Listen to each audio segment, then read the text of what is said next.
One day, I came home to find my room completely empty. What the heck is going on? Behind me, I heard a triumphant voice from my sister-in-law. Childless, unproductive old woman like you can do nothing but stand in my way.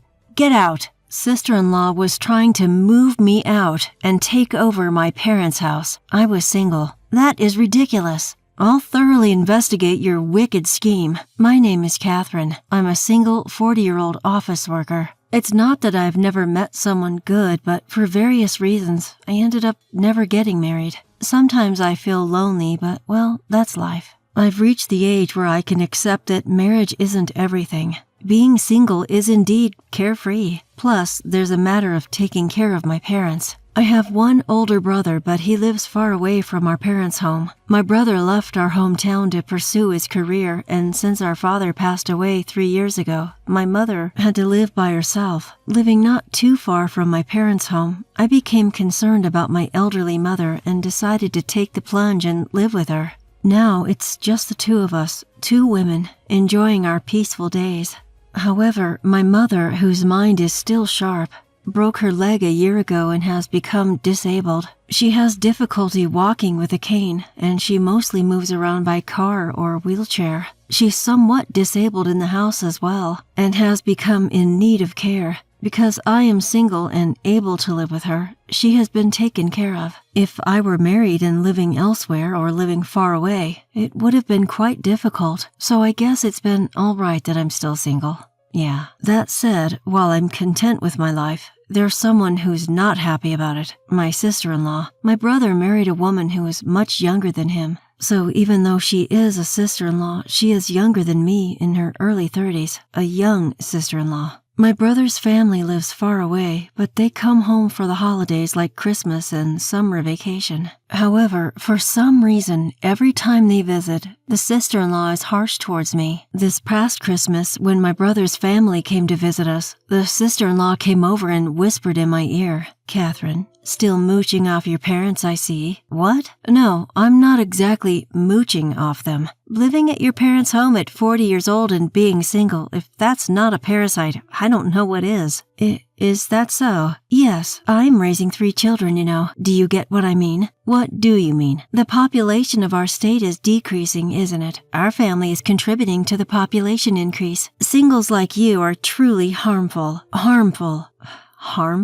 Do you enjoy decreasing the population? Is there any point in being born if you're going to be single for life? She goes that far. At least have a child or something. What she said struck a chord within me. Although I am single due to various reasons, there was a man I wanted to marry. But there was a bit of a problem with my body. Simply put, I can't have children. He asked me to be in a relationship with him, and since he had an intent for the future together from the beginning, I laid out everything on the table for him since day one. He said, "I just want to be with you, even if we don't have kids. As long as we're together, I'll be happy." So I agreed to date him. But marriage turned out to be more than just the 2 of us. The trials and dramas we went through ultimately led me to stay single. The appalling words of my sister-in-law left me speechless. And yet, she had the audacity to take advantage of me financially. We have 3 kids, you know. Be fair with your Christmas gifts. We expect them to be generous. We expect you to gift us some money as a kindergarten enrollment celebration, and it's gonna be at least for $1,000. You're not so poor that you can't afford that, right, Auntie?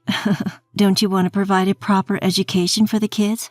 Oh, right, you don't have any kids, so you wouldn't understand. But I let you have the joy of raising our kids, so pay for their extracurricular activities. It's like she thinks if she uses the kids as an excuse, she can get away with more money. Sure, I'll give gifts for occasions, but I don't understand why I have to bear with her tisk-tisking after she checks the amount of money in the envelope on the spot. And why should I be the one to pay for their extracurricular activities? When I bring it up to my mom or my brother, they make incredulous faces, unable to believe such audacity of my sister-in-law because they haven't seen it. That's right, she only ever behaves this way when it's just the 2 of us. She's pretty slick. This past New Year's holiday, she immediately opened the New Year's gifts I gave to my nephew and niece. It was while my brother was out of the room, having stepped away for a moment to help my mom with something. She spat out, "Huh? This is it? This paltry sum is your gift? Just how poor are you, you stingy bitch? It's another comment that my mom and brother find hard to believe, so I'm thinking I should start recording her. However, there would be such negative repercussions on the family relationships if I keep tattling on, so I can't say much. After all, my mom has 3 adorable grandkids. If my complaints lead to my sister-in-law refusing to visit, my mom would be deprived of seeing her grandchildren.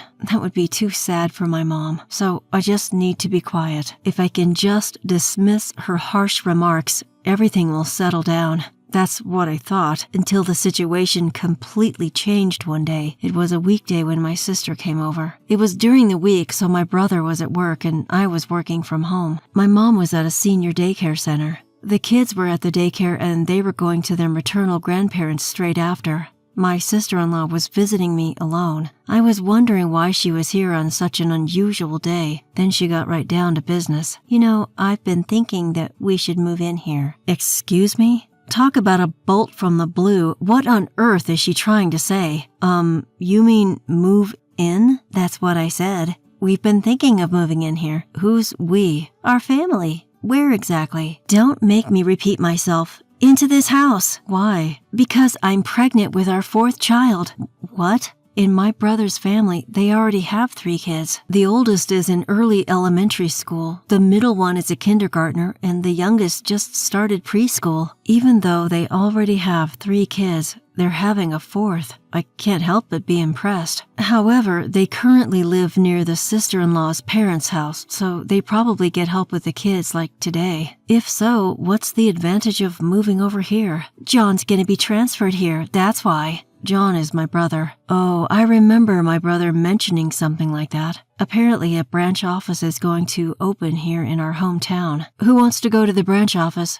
Me. Apparently he volunteered for the position quite willingly. I wonder why the personnel decisions can be made so casually. Is it okay with you, sis? I mean, wouldn't it be better to stay closer to your parents' place? My parents are still working, so I really can't rely on them too much. They start to frown if I ask too often, saying stuff like, ask your husband first, or don't make children assuming you can depend on your parents. It'd be hard to mention that we were having a 4th, right? That's your business. How would I know? I can understand her parents' perspective. According to my brother, when he comes home from work, he does the cleaning, the laundry, and even prepares dinner. My sister-in-law confirmed that that is true. Even though he must be tired from work, my brother has always been very considerate of his wife and has helped as much as possible. It could be because of this that my brother seemed tired whenever I saw him from time to time. Still, isn't having another child a bit too reckless? Yet, life is a gift. It's a happy event, and I have no intention of saying, why not just stop having kids? But why are they planning on moving in with us? I must have looked puzzled, my sister-in-law continued. It's a hassle to deal with my parents, and where we live now is just too remote from everything and too inconvenient. So instead of letting John live and work by himself here, we thought it would be nice for all of us to move in. Well, there are a lot of daycares for kids here, right? So, Catherine, could you please move out soon? Excuse me? Once again, I'm taken aback. What the heck is my sister-in-law saying, for God's sake? As far as moving in, let's discuss that with my mother and brother, but why should I be the one to move out?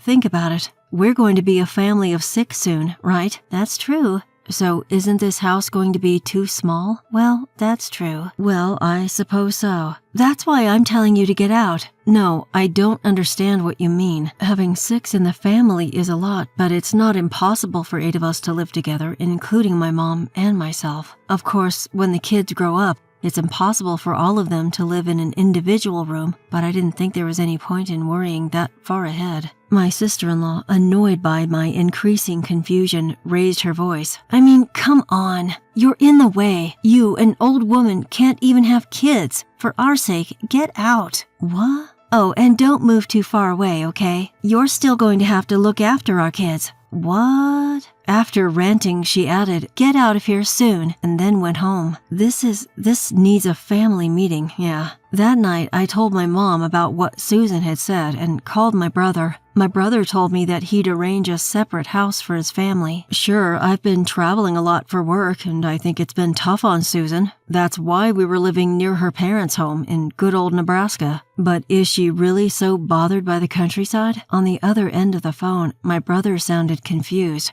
There was still something that was perplexing, but her idea of moving into our home was temporarily dropped. Well, that was supposed to be the case. One day, after a stretch of working from home, I went into the office for the first time in a while. My mom was away from home, staying overnight at the daycare. Exhausted from work, I came home to get stunned. What? My room? Everything's gone. Believe it or not, my room was empty. All of my belongings were gone. What is this? What's going on? This was undeniably my own home, yet my room was missing. To be precise, my stuff was missing. Where are all my favorite things? I threw them away. All of them. I was screaming in shock when a sudden voice came from behind me, making my heart skip a beat. When I turned around, there was Susan. Susan, what are you doing here so late? Shut up, you'll wake the kids. What? The 3 kids are here? Until the beds arrive tomorrow, they're sleeping on the living room couch. I rushed into the living room where my nephews and niece were sound asleep. What's going on? Looking at me, completely stunned and at a loss for words, Susan laughed and said, "You wouldn't leave the house, so I had to resort to drastic measures. I'm not leaving. I've already talked to my brother about this. Do you think you can just do whatever you want? Don't you have any idea how many people you're inconveniencing?" Who's the one doing whatever they want here? I'm the one inconvenienced. I really wanted to get those words out of my mouth, but I held my tongue because the kids were asleep. My sister-in-law, Susan, ignores my considerations and loudly declares, "Who cares what your mother or brother says? If you move out and our family moves in, those 2 wouldn't oppose this idea for sure." What happened to my stuff? I had a junk removal service take it all away. No way. Did she really throw out all of my precious things, including my photo albums? This is unbelievable. Come on, if you understand, then get out. Wait, no arguing. I tried to resist, but she's younger and stronger than me. Overpowered, I was thrown out of the house, right there. It was at night, and making a fuss wouldn't do me any good. She ignored the doorbells and the phone calls as well. With no other choice, I spent the night at a no-frills hotel. The next day, I took a day off from work and rushed home. As I was about to unlock the door and enter the house, Susan came out faster. "Oh, Susan, I tried to contact my brother but couldn't reach him. Let's talk anyway. My husband is on a long business trip abroad. The time difference makes it hard to get in touch with him, you know. I was about to leave, so make sure you look after my kids." Susan! Leaving me in shock, she left quickly. She was all dressed up and everything. With no other choice, I looked after the 3 kids and had a bitter expression when I welcomed my mom home in the evening. "Mom, isn't this a bit much?" "Yes, it's a bit much to ignore John's opinions and be so forceful. Leaving the 3 kids and going out is unbelievable. If she wanted to leave the kids with someone, her own parents would be the best option." "Yes, what are the real benefits of living here?" Speaking of which, she went out quite dressed up. Really? There might be a clue in that. Agreeing with my mother's words, I immediately requested an investigation from a private detective. A month later, I now live in a 1-bedroom apartment as a temporary residence, which I had to find in a fluster. My room in my parents' house has been completely remodeled by Susan, and it's nowhere near what it used to be. John was furious, saying, "Don't do as you please," but she seemed to argue that once they moved in, it'd be their place. And she also seemed to say things like, "You're often away from work, aren't you? I thought it'd be nice for the family to stay together, so I came along. Raising children is really hard. It's just natural to live together with your family and get help from them." When he mentioned that my mother was in need of care, she responded, "Catherine is there, isn't she? She's just at home all the time. She must have a lot of free time." I'm not sitting around. I'm actually working from home. But Susan seems adamant about not letting me back into the house. Don't you dare think you can get away with this bullshit forever. We're gonna have a talk. With that assertive statement from my brother, a family meeting was held today. "Why so sudden? I'm pregnant. Let's wrap this up quickly, okay?" Susan grumbled as she rubbed her still not visibly pregnant belly. Ignoring her, my brother, Mom, Susan, and I, 4 adults, huddled together in the living room. By the way, we've left the kids at a weekend daycare. First off, Susan, please apologize for disposing of my belongings without my permission. At my words, Susan scoffed and said, it's your own fault for not moving out sooner. Without an ounce of hesitation. People like you who can't even have kids should just live in a run-down apartment. Yes, it's true that I can't have kids, but I was living together for Mom's sake. But your mother-in-law would be happier living with her grandkids than with you, Susan said, looking at my mom. My mom replied, of course I'd be happy to live with my grandkids, but hearing this, Susan smirked triumphantly. See? Did you hear that? It's much more meaningful for us to live together than an unproductive person like you. But, ignoring Susan's words, Mom continued, if they were my real grandchildren. Huh? Susan was dumbfounded, not understanding my mom's words. At that moment, my brother presented a large envelope. What is this? The result of your affair investigation. My brother responded calmly. Huh? Susan seemed surprised and stared at my brother, who continued speaking, unflustered. You thought we wouldn't find out, didn't you? What are you talking about? I didn't cheat on you. Really? So these pictures are photoshopped, huh? In response to Susan's denial, my brother spread several pictures on the table. In them, wait, no. There were photos of Susan flirting with a guy. I thought it was strange when you forced us to move away from our parents who help with the kids to move in here. But the city is more convenient, isn't it? But you're not even using any childcare services and pushing the childcare onto Catherine, aren't you? Well, I need a break too. Then why not use the childcare service like today? It's a waste of money. Do you think I haven't given you enough money? I'm saving up for our future. What does that mean when our bank account is down to zero? Saying this, John spread the bank book. Indeed, it was completely zero. What? Hey, why are you just looking through that like it's nothing? It's our family money. Of course I have the right to check. So, where's the savings for our future? Well, in a different account. Oh, really? Let's see that bank book then. I don't have it right now. Where is it? Well, As I watched her continue lying, Susan finally stumbled on her words. Although it wasn't particularly hot, sweat trickled down her forehead. Maybe in the attic? At that moment, John smacked the table hard. Enough with the lies. Can you still make excuses in front of this picture? Oh, sorry. It was just a momentary lapse of judgment. You've been having an affair with this man for a while. Ever since we got married, right? The guy told me. What? No, why did you talk to him? He's got a family too. He told me everything under the condition that I wouldn't tell his wife. What? He betrayed me. The one who betrayed us is you. Susan seemed flustered in front of John's angry face, but eventually she seemed to regain her composure and the sweat had stopped. Then she said, well, I do regret the affair. I won't do it again.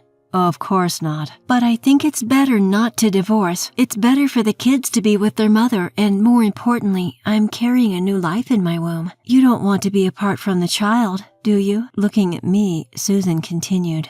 You can't expect grandchildren from a childless daughter, and if I take the kids and leave after the divorce, you'll never see your grandkids again. Is that what you want, mother-in-law? Then she turned towards my mother. Seeing our silence, Susan laughed triumphantly. See? Isn't a barren old woman just a nuisance? It's natural that she should leave. Susan stomped around, huffing and puffing. But then, something unexpected happened. Mother quietly said, well, you who are totally unproductive to me should also leave with your child. Huh? As she started to smile, puzzled by what she heard, John presented a document to her. What's this? Huh? DNA test results? Negative? What is this? It's a result of a DNA test between me and the kids. When did you? That ain't none of your business. Anyway, the results are as they are, all three. They aren't my kids. And here are the results with your affair partner. Confirmation, meaning they are indeed your kids.